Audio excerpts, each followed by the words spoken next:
की ताकत अब कई गुना बढ़ चुकी थी। नया लंबा धनुष बेहद मजबूत और लचीली लकड़ी से बनाया गया था। उसकी डोरी मजबूत सन के रेशों से तैयार की गई थी। धनुष की लंबाई लगभग 1.75 मीटर थी, यानी ज्यादातर लोगों की ऊंचाई जितनी। उसकी ताकत और मारक क्षमता बेहद खतरनाक थी। कबीले के पास लकड़ी और औजार तो मौजूद थे, इसलिए सबको लगा कि बड़ी संख्या में धनुष बनाना आसान होगा। लेकिन असली काम शुरू होते ही मुश्किलें सामने आने लगी। सबसे बड़ी परेशानी सही लकड़ी चुनने की थी। धनुष के लिए लकड़ी का बाहरी और भीतरी हिस्सा सही अनुपात में होना जरूरी था। अगर बीच का हिस्सा ज्यादा कमजोर होता तो धनुष जल्दी टूट जाता। कबीले के पास सिर्फ एक भारी बड़ी आरी थी, जिसे चलाने के लिए 2 लोगों की जरूरत पड़ती थी। उससे भारी काम करना लगभग नामुमकिन था। छोटी हाथ वाली आरी सिर्फ टहनियां काट सकती थी, बड़े लकड़ी के गोल लठे नहीं। बहुत सोचने के बाद तुम्हें बचपन में देखा हुआ एक औजार याद आया, फ्रेम वाली आरी। लकड़ी के फ्रेम में पतली आरी की पट्टी कसकर लगाई जाती थी, जिससे लकड़ी को सीधा और आसानी से काटा जा सकता था। तुरंत काम बांट दिया गया। लंगड़े को लोहे की आरी की पट्टी बनाने का काम मिला और लकड़हारे को लकड़ी का फ्रेम तैयार करने का। दोनों अनुभवी थे, इसलिए छोटे औजार बनाना उनके लिए आसान था। उधर तुम दूसरी समस्या में जुट गए। गोल लकड़ी पर सीधी लाइन कैसे खींची जाए। तभी तुम्हें पुराने समय की स्याही वाली डोरी याद आई। 2 बिंदुओं के बीच सीधी रेखा खींचने का यह सबसे आसान तरीका था। कबीले में रस्सी तो थी,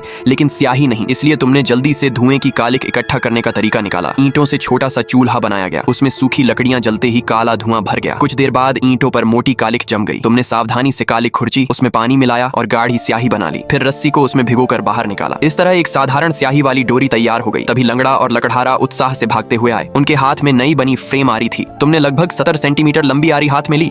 रस्सी कसते ही आरी की पट्टी सीधी तन गई। जैसे ही उसे लकड़ी पर चलाया गया, बुरादा उड़ने लगा और लकड़ी बिल्कुल सीधी कटने लगी। नतीजा उम्मीद से कहीं बेहतर था। तुमने तुरंत आदेश दिया कि ऐसी 20 और आरियां बनाई जाएं, लेकिन इसका मतलब था कि अब तांबे की जरूरत भी बढ़ेगी और फिर से खदान खोदनी पड़ेगी। खदान तक पहुंचना बेहद मुश्किल था। पैदल जाने में आधा दिन लग जाता था और जानवरों से सामान ढोना भी आसान नहीं था। इसका आगे का पार्ट देखने के लिए सब्सक्राइब करके रखो, बहुत मजा आएगा।